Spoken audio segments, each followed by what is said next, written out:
मेरा नाम है सिमी करण। मैंने यूपीएससी सिविल सर्विसेज एग्जाम 2019 में ऑल इंडिया रैंक 31 हासिल किया है। मैं भिलाई में रहती हूँ और मैं ओरिजिनली उड़ीसा को बिलोंग करती हूँ। मेरी मदर एक टीचर हैं दिल्ली पब्लिक स्कूल दुर्ग में और मेरे फादर जनरल मैनेजर हैं finance department Bhilai steel plant में।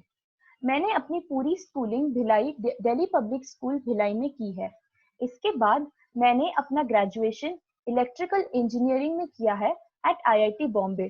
मैं 2019 में ही ग्रेजुएट हुई हूँ and this was my first attempt. काफी लोगों का ये बचपन का सपना होता है यूपीएससी क्रैक करने का, लेकिन मेरे लिए ये सफर थोड़ा लेट में शुरू हुआ। जब मैं आईआईटी बॉम्बे गई, वहाँ एक स्टूडेंट इनिशिएटिव है अभ्यासिका के नाम से। वहाँ हम अंडर प्रिविलेज बच्चों को, स्लम के जो बच्चे हैं उनको हम पढ़ाते थे एंड उन्हीं की एक्सपीरियंसेस से मुझे एक प्रेरणा मिली कि मैं एक ऐसे डायरेक्शन में जाऊं जहां मैं काफी जिंदगियों को टच कर सकूं। एंड फाइनली मैंने अब काफी सारी एक्टिविटीज एक्सप्लोर करने के बाद अपने फाइनल ईयर में ये डिसाइड किया कि मैं यूपीएससी सिविल सर्विसेज एग्जामिनेशन की तैयारी करूंगी। इस वजह से मैं अपने प्लेसमेंट्स में भी नहीं बैठी थी। मैंने अपना फाइनल ईयर पूरी तरह प्रिपरेशन के लिए डिवोट किया, बट मैं पूरा अपना टाइम इस एग्जाम के लिए अपने फाइनल सेमेस्टर पे दे पाई। ऐसा इसीलिए था क्योंकि मैंने काफी सारे एक्स्ट्रा कोर्सेज पहले ही खत्म कर लिए थे और आखिरी सेमेस्टर मेरा बहुत ही ज्यादा रिलैक्स था। लेकिन शुरुआत से ही मैंने एक बहुत ही बैलेंस्ड अप्रोच रखा ताकि मेरा एकेडमिक्स भी हैम्पर ना हो और मेरी तैयारी भी साथ ही साथ होते रहे, और इस वजह से मैं अपने बैच की गर्ल्स टॉपर भी रही थी। सो अब मैं आप सभी को बताना चाहती हूँ कि किस तरह हम एक इंटीग्रेटेड और एक प्लान तरीके से इस एग्जाम के लिए अगर तैयारी करते हैं तो हम फर्स्ट अटेम्प्ट में ही क्लियर कर सकते हैं। सबसे पहले तो सबसे इम्पोर्टेंट चीज जो हो जाता है वो है कि इसका सिलेबस देखना और प्रीवियस ईयर क्वेश्चंस देखना। क्या होता है कि हम इसे एक पहाड़ की तरह सोचते हैं और हमें सिर्फ ऊंचाई वाली चोटी ही दिखाई देती है, पर हम अगर इस पूरे सिलेबस को छोटे हिस्सों में डिवाइड कर दें, इनका छोटा छोटा हिल्स बना दें, तो ये प्रिपरेशन बहुत आसान हो जाएगा।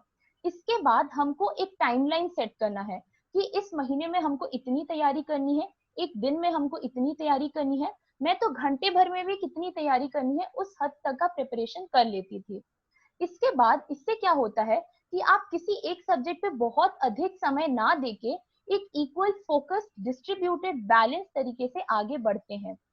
अब जैसे कि क्योंकि मैं अपने कॉलेज में रहते ही हुए ही तैयारी कर रही थी, तो पूरी पूरी प्रीलिम्स की तैयारी मैंने खुद से ही की थी।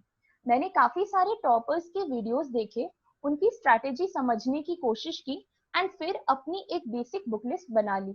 जो सभी टॉपर्स पढ़ते हैं मैंने भी सिर्फ वही बुक्स पढ़े, लेकिन मैंने ये श्योर किया था कि सिर्फ एक ही बहुत ही लिमिटेड सोर्सेज में यूज करूंगी क्योंकि मेरे पास समय कम था और मुझे मल्टीपल रिविजन्स करने थे। अब मैं आपको मेरी प्रीलिम्स की बुक लिस्ट बता देती हूँ।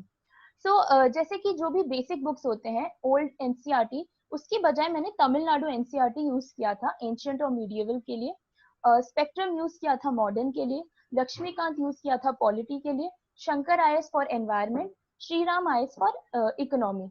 इसके अलावा करंट अफेयर्स के लिए मैं शुरुआत से ही न्यूज़पेपर पढ़ने का हैबिट डाल ली थी और साथ ही साथ मंथली मैगजीन्स पढ़ रही थी। अब मैं आपको थोड़ा सा करंट अफेयर्स के बारे में बता देना चाहूंगी। करंट अफेयर्स में मैं अपना newspaper the Hindu E mode में पढ़ती थी। ये आप अगर आपके पास समय कम है या आपको जैसे कि चलते हुए, क्योंकि मुझे अपने क्लासेस के बीच का भी जो समय मिलता था उसका भी इस्तेमाल करना था, उस समय मैं पढ़ लेती थी।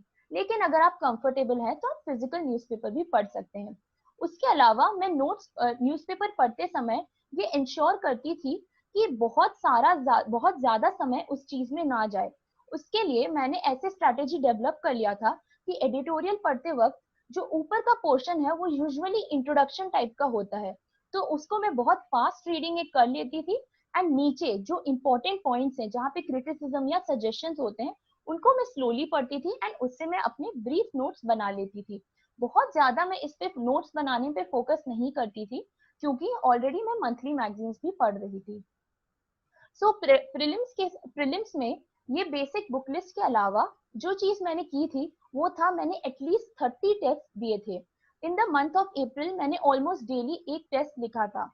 एक इम्पॉर्टेंट चीज जो हम काफी बच्चे यहाँ मिस कर जाते हैं वो है इस टेस्ट का एनालिसिस करना।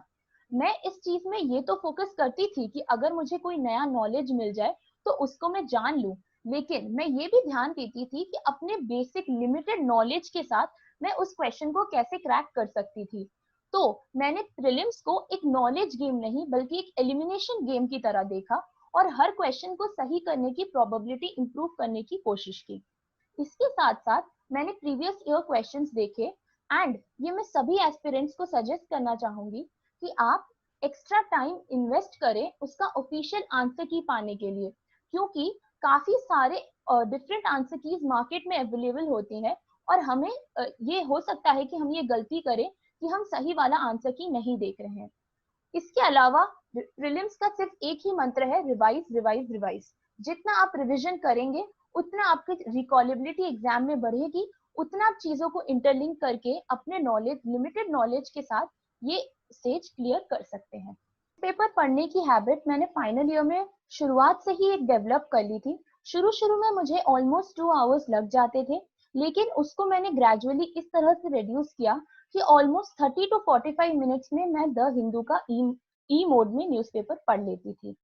ये तभी हो पाएगा जब आप अपना जो भी नॉलेज आप न्यूज़पेपर में पढ़ रहे हैं उसको आप सिलेबस के कौन से टॉपिक के साथ मैप कर पा रहे हैं, उस हिसाब से मैप करते हुए पढ़ेंगे। तो अब अगर हम टाइम मैनेजमेंट की बात करें, जैसे कि मैं कॉलेज के फाइनल ईयर में थी, फाइनल सेमेस्टर में बच्चों के प्लेसमेंट्स हो चुके होते हैं, उनके कॉलेजेस से बुलावा आ चुका होता है, तो बहुत ही एक सेलिब्रेटरी एक फेस्टिव मूड होता है और बच्चे ज्यादा पढ़ने की तरफ इंक्लाइन नहीं रहते थे। तो ये मुझे बहुत ही क्लियर था कि अगर मैंने एक पाथ चुना है तो मुझे उस पे ही डटे रहना पड़ेगा नो मैटर व्हाट। तो मैंने अपने लिए इवनिंग में एक क्लियरली 6 to 8 आवर्स का टाइम फ्रेम निकाल लिया था कि ये समय मैं सिर्फ अपने प्रेपरेशन के लिए डिवोट करूंगी। मैं आफ्टरनून और इवनिंग में यूज करती थी अपना टाइम। इसके अलावा मॉर्निंग में जब मेरे क्लासेस होते थे उसमें भी अगर बीच में मुझे हाफ एन आवर या 45 मिनट्स का ब्रेक मिल जा रहा है तो भी मैं एक क्वाइट कॉर्नर पे जाके अपना रिविजन न्यूज़पेपर्स या फिर जो भी मैंने नोट्स लिखे हैं उनको मैंने, क्योंकि ई मोड में नोट्स बनाए थे, तो उनको मैं अपना रिवाइज करती रहती थी। अब मैं ये नहीं बोल रही कि आप अपना सोशल लाइफ कंप्लीटली डिस्कनेक्ट कर दीजिए। जैसे कि पूरे प्रेपरेशन के समय मैं फेसबुक कंटिन्यूअसली यूज करती थी, बट मैंने उसको एक बहुत स्मार्ट तरीके से यूज किया। जो भी मेरे इंपॉर्टेंट वेबसाइट्स होते थे जैसे कि the Mint, the Indian Express, the betterindia.com, इन सबको मैं अपने फेसबुक के टॉप फीड पे रखती थी ताकि जब भी मैं अपना मोबाइल खोलूं तो ये सबसे पहले मेरी नजरों में आ जाए और कोई भी अगर इंटरेस्टिंग आर्टिकल हो तो मैं तब के तब उनको पढ़ लूं। अब मैं आपको बताने जा रही हूँ कि एक्चुअल एग्जाम हॉल में प्रीलिम्स पेपर के वक्त मेरी क्या स्ट्रैटेजी रही। काफी बच्चे जब एग्जाम हॉल में जाते हैं एक अलग ही एनवायरनमेंट होता है, बच्चे काफी टेंशन में आ जाते हैं। तो सबसे पहले तो एक काम और कंपोज्ड माइंड बहुत ही जरूरी होता है। तो एक रात पहले आपको बहुत अच्छे से नींद लेनी है और एक प्रॉपर रेस्ट के साथ फिर एग्जाम हॉल में आना है। अब जब मैं क्वेश्चंस अटेम्प्ट करती थी, जैसे कि मैंने पहले बताया, मैं एलिमिनेशन स्ट्रैटेजी यूज करती थी। तो हमारे पास कुछ तरह के क्वेश्चंस ऐसे होते हैं, 25 to 30 क्वेश्चंस ऐसे होते हैं जो शायद आपको 100% श्योर हो। तो उनको मैंने जब आंसर सही से समझ गई कि ये करेक्ट आंसर है तो उनको मैंने टिक कर दिया ताकि मैं उनको वापस बिल्कुल ना देखूं। अगले ऐसे होते हैं क्वेश्चंस जिसमें सपोज आपने 2 ऑप्शंस एलिमिनेट कर दिए, तो इसके अगेंस्ट में 2 सर्कल बना देती थी ताकि नेक्स्ट अटेम्प्ट में, नेक्स्ट राउंड में जब मैं उस पेपर को देखूं तो उन क्वेश्चंस को पहले ध्यान में रख के अटेम्प्ट करते हुए जाऊं, क्योंकि इनके करेक्ट होने की प्रोबेबिलिटी काफी ज्यादा है। और एक टाइप के क्वेश्चन होते हैं जिसमें आप सिर्फ एक एलिमिनेट कर पाते हैं, उनको मैं एक सिंगल सर्कल बना देती थी। अब कुछ क्वेश्चंस ऐसे भी हैं, जैसे कि मेरे लिए आर्ट एंड कल्चर एक वीक सेक्शन था, तो उसमें खास करके कुछ ऐसे क्वेश्चंस होते हैं जिसका मुझे कोई आइडिया नहीं होता था। तो ताकि मैं नेक्स्ट राउंड्स में उस पर टाइम वेस्ट ना करूं तो मैं उस पर एक बड़ा सा क्रॉस मार देती थी ताकि ये क्लियर हो जाए कि और बिल्कुल भी उस क्वेश्चन को नहीं देखना है। तो इस तरह से मैंने जल्दी जल्दी पहला राउंड खत्म किया पेपर का ऑलमोस्ट 1 आवर में। फिर जो बचा हुआ टाइम है, जो क्वेश्चंस मैं फिर से समय दे के सोचना चाहती थी उनको मैंने मैनेज किया। अब इस बार के प्रीलिम्स में थोड़ा मेरा टाइम मैनेजमेंट बिगड़ गया था क्योंकि मैं थोड़ा ज्यादा ही समय ले रही थी क्वेश्चंस को पढ़ते हुए। तो ये आपको थोड़ा अपना घड़ी का कांटा साथ ही साथ देखते रहना चाहिए ताकि आपको समझ आए कि आपका जो पेस है वो समय के साथ साथ बराबर चल रहा है या नहीं। इसके अलावा एक चीज और आपको ध्यान में रखना है कि जो जैसे कि कुछ क्वेश्चंस ऐसे होते हैं जिनको देख के हमको लगता है इसके बारे में तो हमें कोई आइडिया नहीं है, तो ये तो पक्का हम गलत कर देंगे या कोई और सही कर लेगा तो हम पीछे हो जाएंगे। आप ये समझिए कि वैसे क्वेश्चन सभी के लिए डिफिकल्ट हैं एंड वो क्वेश्चन शायद इसलिए ही दिए हैं ताकि आप थोड़े डिस्टर्ब हो जाएं। तो उन क्वेश्चंस को देखने से आप बिल्कुल डिस्टर्ब नहीं होने चाहिए और कॉन्फिडेंटली नेक्स्ट क्वेश्चन पे मूव अहेड हो जाने चाहिए। अब मैं आपको मेरी मेंस की स्ट्रैटेजी बताना चाहूंगी। इसमें एक ऐसा चीज है कि प्रीलिम्स से जब हम मेंस की तरफ बढ़ते हैं, चीजें काफी ज्यादा एनालिटिकल हो जाती हैं और आपको आंसर राइटिंग पे भी फोकस करना पड़ता है।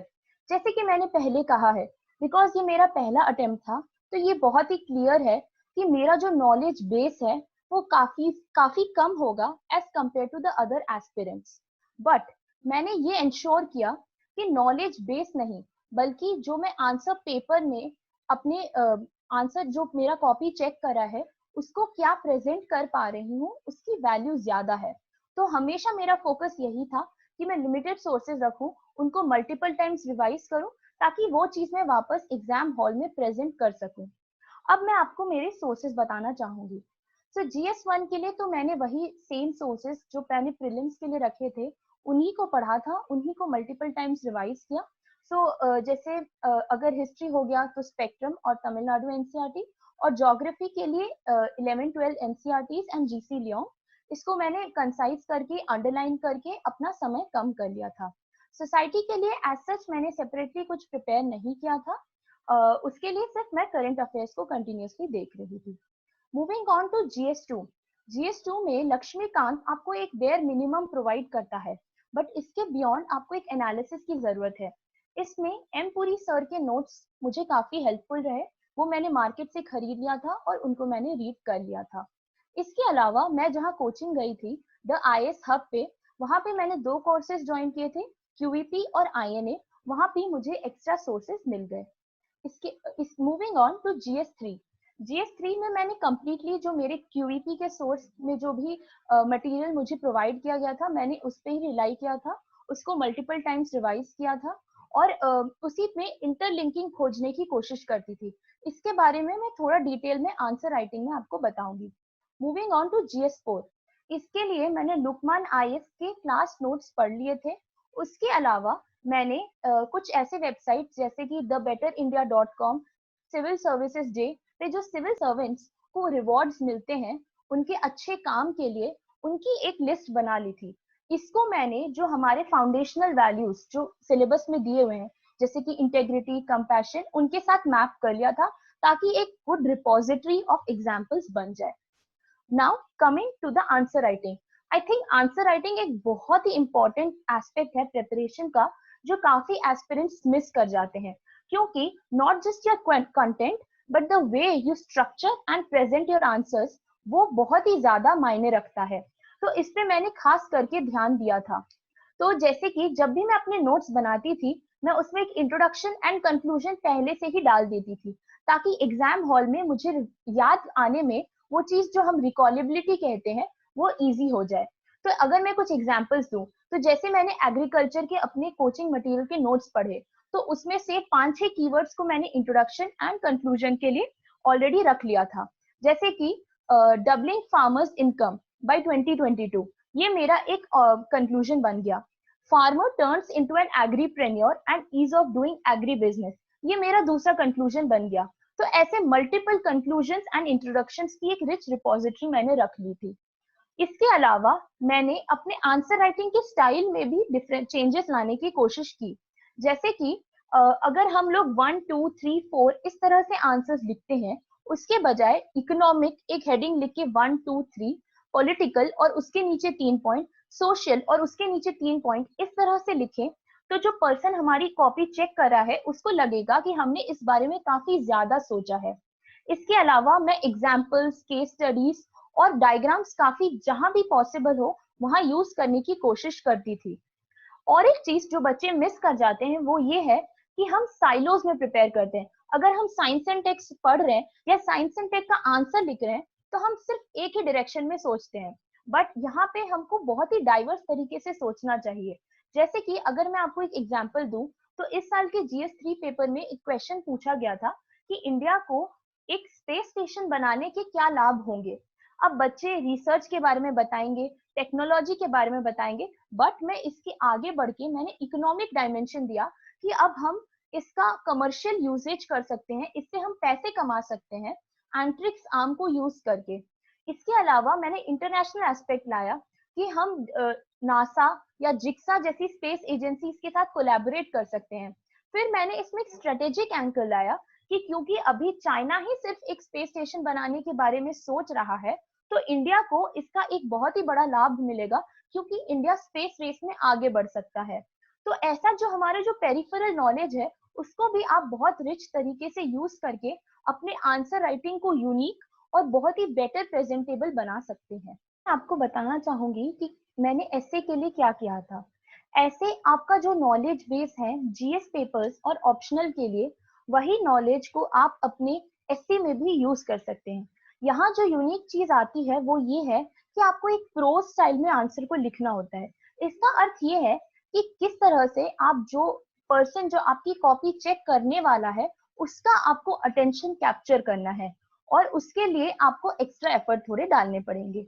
इसके लिए मैंने कुछ चीजें जो एक्स्ट्रा की थी वो ये था कि जो मोस्ट इंपॉर्टेंट टॉपिक्स होते हैं, जैसे कि एजुकेशन हो गया, हेल्थ केयर हो गया, जो रिपीटेडली जिन पे सवाल किए जाते हैं, उनका मैंने इंट्रोडक्शन एक तैयार करने की कोशिश की थी। अब इंट्रोडक्शन में भी आप मल्टीपल तरह से तैयार कर सकते हैं। जैसे कि आप एक पैराडॉक्स यूज कर सकते हैं कि for example, India has big multi speciality hospitals but India has so many malnutrition children. तो ये एक आप डिफरेंस की तरह बताना चाह रहे हैं जो इंडिया में एग्जिस्ट करता है। दूसरा, आप एक तरह से ऐसे चालू कर सकते हैं कि आप एक कहानी के तौर पे चालू करें। जैसे कि हाल फिलहाल में मुजफ्फरनगर में जो लीची खाने की वजह से बच्चों का डेथ हुआ था, तो एक क्वेश्चन इस बार आया था public health care and education के ऊपर। तो आप एक छोटी सी कहानी बना सकते हैं कि एक लड़की थी जिसके इतने सारे सपने थे, बट क्योंकि उसके पास बेसिक एजुकेशन नहीं था, वो आंगनवाड़ी नहीं जाती थी, और जो बेसिक गवर्नमेंट में हॉस्पिटल्स में बेनिफिट मिलना चाहिए वो उसको समय रहते नहीं मिला, तो उसको वो अपना जिंदगी खो बैठी। तो वो ये एक बहुत ही इमोशनल और बहुत ही आई कैचिंग इंट्रोडक्शन हो जाता है। इसके अलावा आप जो बहुत ही फेमस लोग होते हैं उनकी जिंदगी के कुछ किस्से, कुछ इंसिडेंट्स लेके भी स्टोरी को चालू कर सकते हैं। जैसे कि इस बार एक क्वेश्चन पूछा था पहले पार्ट में जो फिलोसॉफिकल एसे से रिलेटेड था, वहां पे मैंने ऐसी शुरुआत की कि अगर हम देख, जैसे मैंने उनका एग्जाम्पल दिया था पीवी सिंधु का। उन्होंने हाल फिलहाल में ही वर्ल्ड चैंपियनशिप्स में बैडमिंटन में गोल्ड जीता था। अब ऐसा था कि वो पहली महिला थी जो जिन्होंने इंडिया से ऐसा किया था। मैंने उनके उनकी कहानी के बारे में बताया कि उन्होंने इतना मेहनत किया, फिर भी उनको ओलंपिक्स में सिल्वर मिला, बट फिर भी वो डटी रही, और किस तरह से उन्होंने फिर वर्ल्ड चैंपियनशिप्स में गोल्ड जीता। तो ये एक बहुत ही इंटरेस्टिंग इंट्रोडक्शन बन जाता है। इसके अलावा जो हम हेडिंग्स यूज करते हैं, वो हम जैसे कि नॉर्मल जीएस पेपर्स में वे फॉरवर्ड या कंक्लूजन जैसे लिखते हैं, बट यहाँ पे हम थोड़े इंटरेस्टिंग इंट्रोडक्शन यूज कर सकते हैं। जैसे कि the road ahead, the future awaits for us, इस तरह का इंट्रोडक्शन यूज करने से वो पूरे पैराग्राफ का एक रुख बदल जाता है, और आप उसमें बहुत सारी कोट्स यूज कर सकते हैं, फेमस लोगों के एग्जाम्पल्स यूज कर सकते हैं, अपने कुछ एग्जाम्पल्स दे सकते हैं, केस स्टडीज दे सकते हैं, बट ये सारा एक कहानी के तौर पे किसी तरह से आपको जोड़ते हुए आगे बढ़ाना पड़ेगा।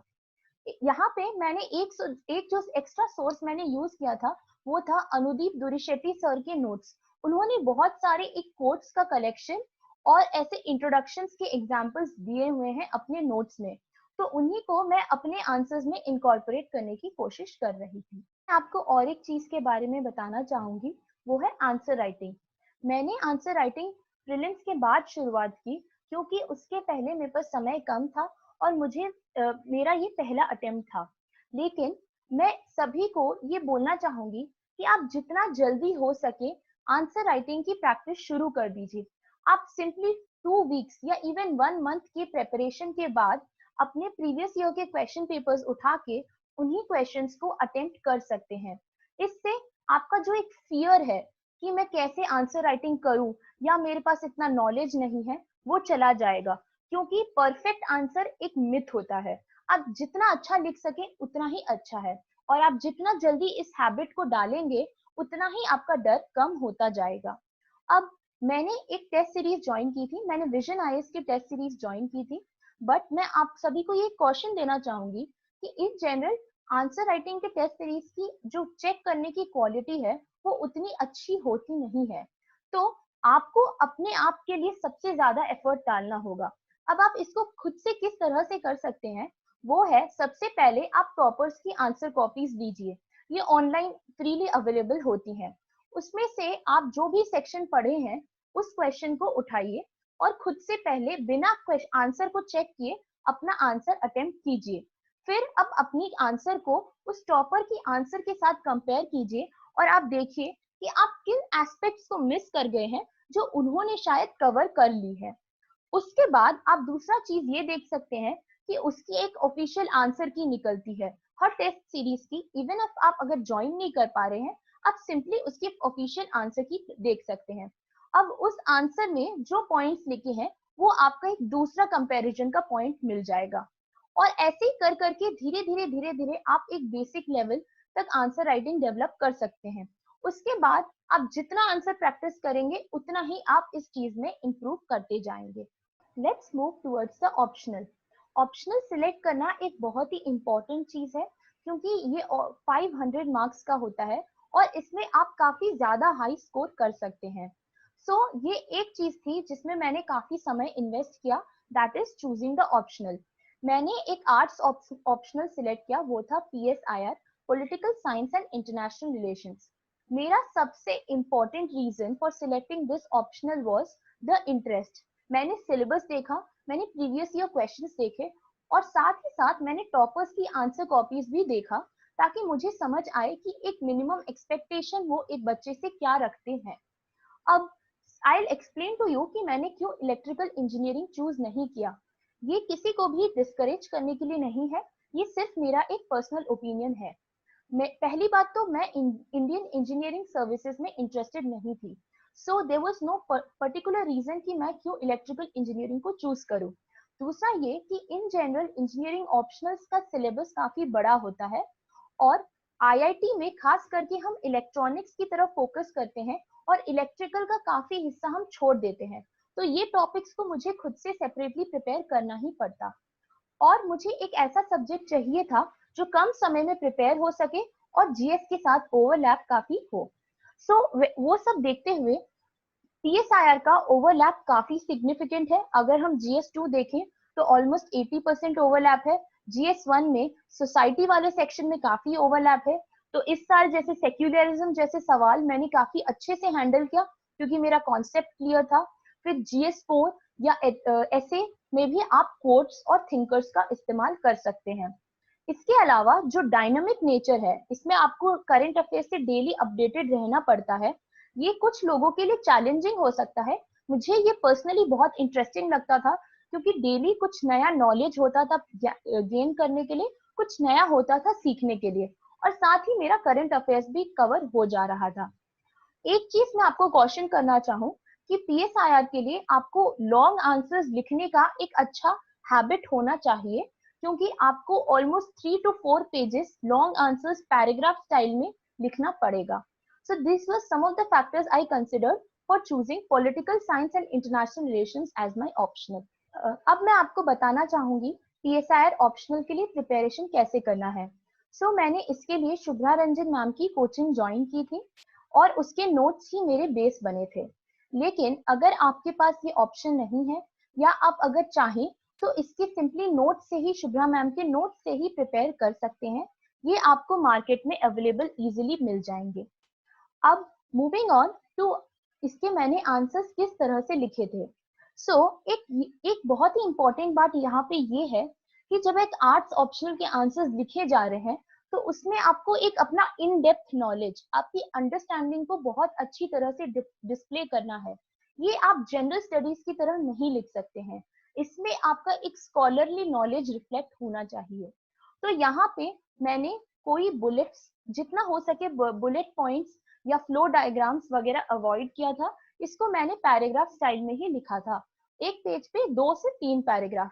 और मैंने ये इंश्योर किया था कि जो फ्लो है, जो एक मोमेंटम जो हम एक आंसर में लाना चाह रहे हैं, एक लॉजिकल वे में वो आंसर में प्रेजेंट करते चलूं, ताकि जो पर्सन उस कॉपी को चेक कर रहा है उससे उसको ये समझ आए कि मेरे पास एक बहुत ही अच्छी नॉलेज उसकी डेवलप हो चुकी है और मैं एक बहुत ही इन डेप्थ अंडरस्टैंडिंग के साथ वो आंसर अटेम्प्ट कर रही हूँ। बिकॉज ये मेरा फर्स्ट अटेम्प्ट था और मेरे पास समय कम था, तो मैं बहुत सारे प्रैक्टिस टेस्ट और क्वेश्चंस पहले से ट्राई नहीं कर पाई थी, स्पेशली फॉर माय ऑप्शनल।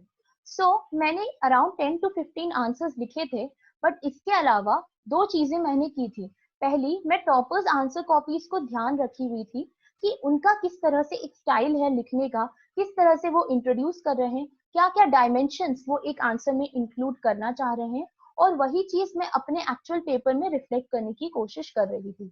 दूसरा चीज, बिकॉज मेरे पास समय कम था, तो मैं क्वेश्चंस को देख के अपने मन में ही एक इंट्रोडक्शन, कंक्लूजन, एक बेसिक आइडिया कि क्या क्या लिखूंगी मैं उस आंसर में, वो चीज, वो एक एक्सरसाइज जो माइंड का होता है, वो मैं काफी कर चुकी थी, both for PSIR and for general studies. And वो कहीं ना कहीं मेरे आंसर्स में भी रिफ्लेक्ट हो रहा था in the actual exam hall, specially for PSIR answer. Because हमारे पास ऑप्शन होता है कि हम कौन से क्वेश्चन सिलेक्ट करें, तो मैंने फुल 5 मिनट शुरुआत में वो ऑप्शंस को, जो क्वेश्चंस मैं सिलेक्ट करना चाहूंगी, उसमें दिया था। मैंने चूज किया था जो मेरे स्ट्रेंथ एरियाज हैं उसके अकॉर्डिंग मैं क्वेश्चंस को आंसर करूंगी। उसके बाद ये मैंने इंश्योर किया कि समय के हिसाब से ही जो गिवन अमाउंट ऑफ टाइम में एक किसी आंसर को डेडिकेट कर सकती हूँ, उस समय को ध्यान में रखते हुए ही आंसर्स लिखूं। सो मैंने दोनों ही पेपर्स के सारे क्वेश्चंस अटेम्प्ट किए थे जो रिक्वायर्ड होते हैं। साथ ही साथ with other than the 10 marker, 15 और 20 मार्कर को आप थोड़ा एक्स्ट्रा टाइम दे सकते हैं, सो दैट आप एक अच्छा फ्लो बना पाए, क्योंकि यहाँ आपको 3 से 4 पेज लिखने चाहिए। तो उसमें अगर आप बहुत ही हैप्पीजार्ड तरीके से उसको अटेम्प्ट करेंगे, तो जो पर्सन आपकी कॉपी चेक कर रहा है उसको भी उस चीज को पढ़ने में मजा नहीं आएगा। तो इस समय इस चीज को आप थोड़ा एक्स्ट्रा टाइम देके फिर लिखना शुरुआत कर सकते हैं। Now because of the पॉसिटी of time and because PSIR optional सभी का नहीं है, इसका मैं एक सेपरेट स्ट्रैटेजी वीडियो बना दूंगी। Let's move on to the interview. Because ये मेरा फर्स्ट अटेम्प्ट था, तो सब बहुत ही नया लग रहा था, और इंटरव्यू में खास करके हमको एक ऐसा अजीब सा फीलिंग आता है कि वो तो कुछ भी सवाल पूछ सकते हैं, तो मैं क्या पढूं और क्या ना पढूं। तो मैंने, बिकॉज लिमिटेड समय था एंड हम सब कुछ नहीं पढ़ सकते हैं, तो मैंने भी अपना प्रेपरेशन बहुत ही स्ट्रीमलाइन रखा। 2 चीजों पे मैंने फोकस किया, पहला था डैफ एंड दूसरा था मेरा करंट अफेयर्स। अब डैफ में भी जो चीजें, जो भी कीवर्ड्स मैंने भरे थे, कोई भी वर्ड, जैसे दिल्ली पब्लिक स्कूल भिलाई का भी ओरिजिन से लेते हुए जितने भी आप माइक्रो क्वेश्चंस हर पॉइंट पे बना सकते हैं, आप उनकी एक लिस्ट बना लीजिए और उसी तरह से उसका प्रिपरेशन करते जाइए। क्योंकि आपको ये ध्यान में रखना है कि इंटरव्यू एक पर्सनालिटी टेस्ट है, आपके नॉलेज का टेस्ट नहीं है। दूसरी चीज जो मैंने ध्यान में रखी कि इवन इफ मैं जब करंट अफेयर्स पढ़ रही हूँ, मैं बहुत ज्यादा फैक्चुअल डेटा के पीछे नहीं भाग रही थी। वो तो मैं कोशिश कर रही थी जितना याद रहे, बट साथ ही साथ एक ओपिनियन, एक पर्सपेक्टिव चीजों के बारे में, एक बैलेंस्ड अप्रोच में किस तरह से चीजों को आंसर करना है, उस चीज को ज्यादा ध्यान में रख रही थी। इसके अलावा जो जनरल क्वेश्चंस होते हैं, जैसे कि रिजर्वेशन हो गया, या फिर आप एक लड़की है तो लड़की के माध्यम से आपको किस तरह के सवाल पूछे जा सकते हैं, उन चीजों को ध्यान में रखते हुए भी मैंने कुछ प्रिपरेशन किया था। नाउ अभी मैंने इस, बिकॉज ये मेरा फर्स्ट अटेम्प्ट था, तो मैंने 5 to 6 मॉक्स दिए थे। अब मैंने मल्टीपल जगहों पे मॉक्स दिए और काफी जगहों पे बहुत ही अलग अलग तरह के फीडबैक आ रहे थे, बट मैंने एक चीज ध्यान में रखा कि वो कोई भी अगर नया सोर्स बोल रहे हैं प्रिपेयर करने के लिए, जैसे कि कुछ लोगों ने मुझे ईपीडब्ल्यू प्रिपेयर करने बोला, कुछ लोगों ने फाइनेंशियल टाइम्स पढ़ने बोला, बट वो चीजें मैं नहीं पढ़ रही थी क्योंकि मेरे पास समय नहीं था। उसके अलावा जो भी मेरे बिहेवियरल एस्पेक्ट्स पे जो मुझे कमेंट्स मिल रहे थे कि मेरा वॉइस लेवल कितना है, मेरा बॉडी लैंग्वेज कितना है, मेरा बोलने का तरीका कैसा है, क्या मैं आई कांटेक्ट बना रही हूँ या नहीं, क्या मैं आंसर्स को एक बैलेंस तरीके से दे पा रही हूँ या नहीं, वो चीजें मैं बहुत अच्छे से ध्यान में रखते हुए उनको धीरे धीरे हर मॉक इंटरव्यू के साथ इम्प्रूव करते जा रही थी, क्योंकि वो चीज मुझे ऑब्जर्व हो रहा था in terms of the feedback. तो ये चीजों को आप अपने मॉक टेस्ट के थ्रू डेवलप कर सकते हैं। और एक चीज जो मैं कर रही थी वो ये था कि जैसे कि अगर मेरा ऑप्शनल पीएसआईआर है, तो किसी भी कंट्री के साथ आपको एक रिलेशंस के बारे में बताने को बोला जा सकता है। तो कैसे एक फॉरवर्ड लुकिंग रखते हुए एक इनोवेटिव तरीके से मैं एक जवाब दे सकूं, जितना हो सके मैंने चीजों के बारे में सोचने की कोशिश की। जैसे कि पाकिस्तान के बारे में मुझसे पाकिस्तान के बारे में पूछा गया था, एंड उस समय सिचुएशन बहुत ही ज्यादा खराब चल रहा था, तो वो ऑब्वियसली एक बहुत ही नेगेटिव तरीके से उस क्वेश्चन को प्रेजेंट कर रहे थे। तो मैंने उसको एक दूसरी तरह से जवाब देने की कोशिश की कि पाकिस्तान के साथ हमको ये समझने की जरूरत है कि there is not one Pakistan, there are three Pakistan, the civilian government, the military and the people of Pakistan. और हमारी जो भी स्ट्रैटेजी होगी वो इन तीनों को अलग रखते हुए करनी चाहिए।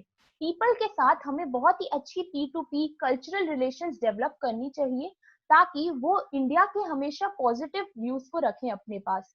सिविलियन गवर्नमेंट जिस हद तक हो सके एंगेज करने की कोशिश करनी चाहिए, एंड मिलिट्री से हो रहे डैमेज को जितना हम रिड्यूस कर सकते हैं वो करने की कोशिश करनी चाहिए। तो ये एक अलग तरह से मैंने उस क्वेश्चन को अप्रोच करने की कोशिश की।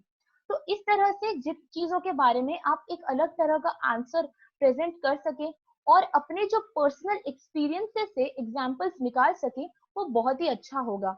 जैसे कि जब मेरे एक्चुअल इंटरव्यू में उन्होंने मुझसे एक सवाल किया था, जिसका मैंने एक एग्जांपल दिया कि छत्तीसगढ़ रूरल एरियाज में एक प्रथा चलती है जिसे हम टोनही प्रथा कहते हैं। इसमें ऐसा होता है कि जो ओल्ड वुमेन है उनको माना जाता है कि विचक्राफ्ट करती हैं, और उनको पूरी कम्युनिटी से अलग कर दिया जाता है। तो अगले ही पैनल मेंबर ने फिर मुझे उसका एक सोल्यूशन पूछा। तो इस तरह से आप अपनी लाइफ से जितने एग्जाम्पल्स निकाल के दे सके, उतना ही उनको वो चीज पसंद आएगा। Coming to the actual interview, मेरा इंटरव्यू 21 फरवरी आफ्टरनून सेशन में था।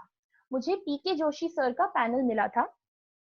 Unlike some other people's interviews, मुझे ये एक स्ट्रेस इंटरव्यू टाइप का नहीं लगा।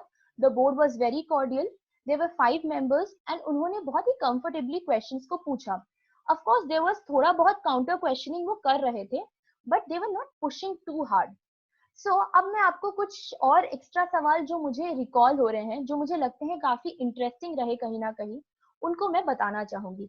एक लेडी मेंबर थी, उन्होंने मुझसे कहा, वो उन्होंने सवाल नहीं पूछा, उन्होंने एक ऑब्जर्वेशन दिया कि हाल फिलहाल में मैं आईआईटी घूम के आई हूँ, आईआईटी बॉम्बे घूम के आई हूँ, और वहाँ का माहौल बिल्कुल अच्छा नहीं है। वहाँ यहाँ वहाँ गाय घूमती रहती हैं, काय क्लास में घुस आती हैं, वो बहुत ज्यादा न्यूसेंस क्रिएट करती हैं। आप लोग पढ़ाई कैसे करते हैं? ये तो बहुत ही बुरा माहौल है। अब मैं जिस तरह से भी उनको कन्विंस करने की कोशिश कर रही थी, उनको वो बात जम नहीं रही थी। अब मैंने सोचा कि मैं अगर बहुत ज्यादा नेगेटिव स्टैंड ले ली इस बात पे, तो उन लोग मुझे एक बहुत पेसिमिस्टिक के तौर पे देखेंगे। तो मैंने एक अलग ही तरीका अपनाया। मैंने कहा, मैम एक्चुअली हमारे कॉलेज में एक जोक है कि हम बच्चे 2-3 साल इतना मेहनत करके आईआईटी जेई जैसी इतनी डिफिकल्ट एग्जाम क्लियर करके फिर कॉलेज में आते हैं, बट यहाँ के गायों को तो फ्री पास मिल गया, वो लोग तो मुफ्त की यहाँ पे आ गई हैं। एंड कहीं ना कहीं वो बहुत ही फनी लगा सारे पैनल मेंबर्स को, और वो हंसने लगे। अब मैं ये बताना इसलिए चाह रही हूँ क्योंकि वहां उसके बाद मुझे ऐसा लगा कि इंटरव्यू का एनर्जी लेवल काफी ज्यादा बढ़ गया, एंड उसके बाद जो सवाल पूछे जा रहे थे वो उसी तरह से काफी इंटरेस्टिंग थे। वैसे ही अगर एक और सवाल मैं रिकॉल करूं, तो वो था रिजर्वेशन के ऊपर, कि आप तो एक जनरल कैंडिडेट की स्टूडेंट है। उन्होंने ऑलमोस्ट 1 to 2 मिनट्स इस बात को कन्विंस करने की कोशिश की कि आप एक जनरल कैंडिडेट स्टूडेंट है और आपके लिए तो ये बहुत ही बुरा है, तो हमको तो ये सिंपली रिमूव ही कर देना चाहिए। अब यहाँ मुझे रियलाइज हो गया कि वो कहीं ना कहीं मुझे एक एक्सट्रीम पोजीशन लेने पे मजबूर कर रहे हैं, लेकिन मैं अपने पॉइंट ऑफ व्यू पे अड़ी रही कि सर, इंडिया जैसे देश में रिजर्वेशन का कॉन्सेप्ट बहुत ही जरूरी है, क्योंकि जैसे मैं अपने अभ्यासिका के एक्सपीरियंसेस से रिकॉल कर सकती हूँ, वो बच्चों की जिंदगी का स्टार्टिंग पॉइंट ही बहुत अलग है। लेकिन प्रॉब्लम उसकी इम्प्लीमेंटेशन में आती है। आज के दिन पे हम रिजर्वेशन का बेनिफिट बहुत ही नैरो डेफिनेशन में लिमिट कर दिए हैं, वो है कास्ट बेस्ड। लेकिन अगर हम एक ट्रांसजेंडर कम्युनिटी को देखें, उनको बहुत ज्यादा रिजर्वेशन की रिक्वायरमेंट है और वो मिलता नहीं है। वैसे ही अगर हम एक दलित वुमेन को देखें तो वो मल्टीपल डेप्रिवेशन फेस कर रही है। तो हम क्या कर सकते हैं कि हम एक इंडेक्स बनाएं जिसको हम नाम दें मल्टीपल डेप्रिवेशन इंडेक्स। एंड जिस इंसान को जिस हद तक उस बेनिफिट का रिक्वायरमेंट है, उस हिसाब से हम उस पर्सन को उसका बेनिफिट दें। तो ये कुछ इंटरेस्टिंग सवाल रहे मेरे इंटरव्यू से। ओवरऑल मुझे लगता है कि ये इंटरव्यू मैंने जिस तरह से एक्सपेक्ट किया था उससे काफी ज्यादा कॉर्डियल था। There were a few factual questions but analytical questions, case study related questions कि आप चीजों को कैसे सॉल्व करेंगे, उस तरह के क्वेश्चंस ज्यादा जरूरी थे। मैं अपनी ट्रांसक्रिप्ट भी शेयर कर दूंगी, तो आप नीचे कमेंट बॉक्स में से ले सकते हैं। नाउ अभी मैं आपको बस एक ये आखिरी मोटिवेशन ये देना चाहूंगी कि आपको अपने अंदर से वो एक ज़ील खुद से ही लाना पड़ेगा, क्योंकि हर इंसान की जर्नी अलग है। अगर मेरे केस में देखा जाए तो पूरा फाइनल ईयर जब बच्चे मस्ती करते हैं, जब एक नए पड़ाव के पहले का जो एक ब्रेक की तरह मानते हैं, उस पीरियड को वो बहुत इंजॉय करते हैं। They go for parties, they go for farewells. But मैंने उन चीजों पे कॉम्प्रोमाइज किया। मैंने एक बहुत ही small closed group of friends रखा जिनसे मैं एंगेज करती थी। ज्यादा मैं लोगों से बातचीत इस समय करने का अवॉइड करती थी, क्योंकि मुझे मेरा गोल बहुत ही क्लियर था। मैं चाहती थी कि मेरा पहला अटेम्प्ट ही सबसे बेस्ट अटेम्प्ट हो, और जितना हो सके, जो भी हो सके, मैं अपना 100% दे के ये अटेम्प्ट क्लियर करना चाहूंगी। तो अगर मैं ये कर सकती हूँ, अगर मैं ही पहले अटेम्प्ट में ये चीज क्लियर कर सकती हूँ, तो आप भी कर सकते हैं।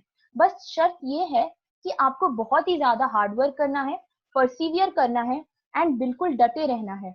जो हम ऐसी चीजें देखते हैं कि सोशल मीडिया में हमने देखा किसी को इतने का पैकेज लग गया, या किसी को इस मल्टीनेशनल कंपनी में जॉब ऑफर मिल गया, या अगर किसी ने रिसर्च का लाइन ज्वाइन कर लिया, उसको इतनी बड़ी कॉलेज से बुलावा आया। आप उन चीजों को बिल्कुल मत सोचिए, क्योंकि वो आपका डायरेक्शन ही नहीं है।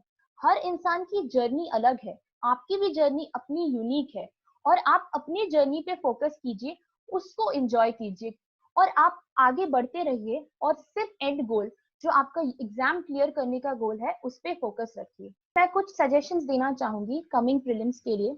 मैं बहुत लोगों को देख रही हूँ कि कोरा पे ये सवाल आ रहा है कि क्या 4 अक्टूबर ये डेट है, क्या उस दिन प्रीलिम्स होगा। मैं आप सबको कहना चाहती हूँ कि आपके सामने एक गोल क्लियर है। आपको पता है कि 4 अक्टूबर को आपका एग्जाम होने वाला है एज ऑफ नाउ। तो आप सिर्फ उसको अपना लक्ष्य मानिए, और कुछ मत सोचिए, और उसको अपना एंड गोल मानते हुए प्रिपरेशन करते जाइए। आप बिल्कुल मत सोचिए कि आगे क्या होगा, क्योंकि इतने अनसर्टेन टाइम में आपको कुछ ना कुछ, तो आप जो खुद चीजों को कंट्रोल कर सकते हैं, सिर्फ उन चीजों पे ही फोकस करना चाहिए। दूसरा चीज जो आपको ध्यान में रखना है वो है आपका मेंटल हेल्थ। अभी आपको साथ घर में रहते हुए थोड़ा आप फिजिकल एक्सरसाइज कर लेने की कोशिश कीजिए। अगर हो सके तो मेडिटेशन कीजिए। बट मेंटली स्ट्रांग रहना बहुत जरूरी है, क्योंकि हमें नहीं पता है कि एक्चुअल एग्जाम के दिन आपको किस तरह से देना पड़ेगा। शायद आपको मास्क पहनना पड़े, शायद सिचुएशन थोड़ा कम्बरसम रहे। बट जो भी होगा, आप इसको एक एग्जाम की तरह लीजिए, कि आगे चल के आपको जैसे फील्ड में सिचुएशंस कुछ भी नए देखने पड़ सकते हैं, वैसे इस प्रीलिम्स में भी देखने पड़ सकते हैं। एंड अपना एक mentally strong frame of mind रखते हुए आगे बढ़िए। So all the best to all the UPSC aspirants.